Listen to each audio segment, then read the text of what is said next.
ভোটে পরিবর্তন এসছে, এবার আমাদের এখানে মেমারিতে পরিবর্তন আনতে হবে। ভোট শেষ হয়ে গেছে, ভোটের পর যেগুলো করার এবার সেগুলো আমাদেরকে করতে হবে। শুধুমাত্র রাজনীতি নয়, যে আদিবাসী সমাজ আমাদেরকে ভোটে জিতিয়েছে তাদের জন্য এবার করে যেতে হবে, এটা আমাদের দল এবং সরকার আগে ভেবে নিয়েছে এবং সেজন্য আপনাদেরকেও এগিয়ে আসতে হবে। আপনাদেরকেও এগিয়ে আসাটা অত্যন্ত দরকার। আমি উদ্যোক্তাদের একটু অনুরোধ করব, দাদা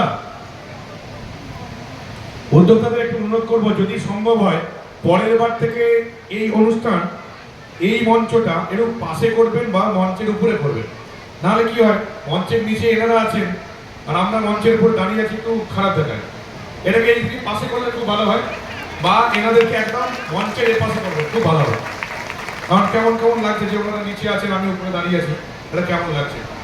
হ্যাঁ, এটার পাশে করে দেবেন, এই পাশে, এই পাশে দেওয়ালে করে দেবেন, সবচেয়ে ভালো হবে।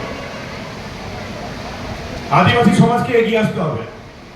যে লড়াইটা সিধু কানু করেছিলেন, দেখিয়ে দিয়ে গেছিলেন, যেজন্য ওনারা আমাদের কাছে বরেণ্য দেশপ্রেমী শহীদ বলা যেতে পারে, সেই লড়াইটা আপনাদেরকে এগিয়ে নিয়ে যেতে হবে।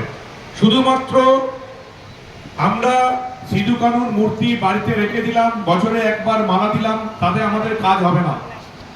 আদিবাসী সমাজ বরাবরের পিছিয়ে থাকা সমাজ, কোনো রাজনৈতিক দল গুরুত্ব দেয় না, শুধুমাত্র ভোটের সময় আসে আর আপনাদের ভোট নিয়ে যায়, আর তারপর আপনাদের কোনো গুরুত্ব থাকে না। এটা বছরের পর বছর হয়ে এসছে।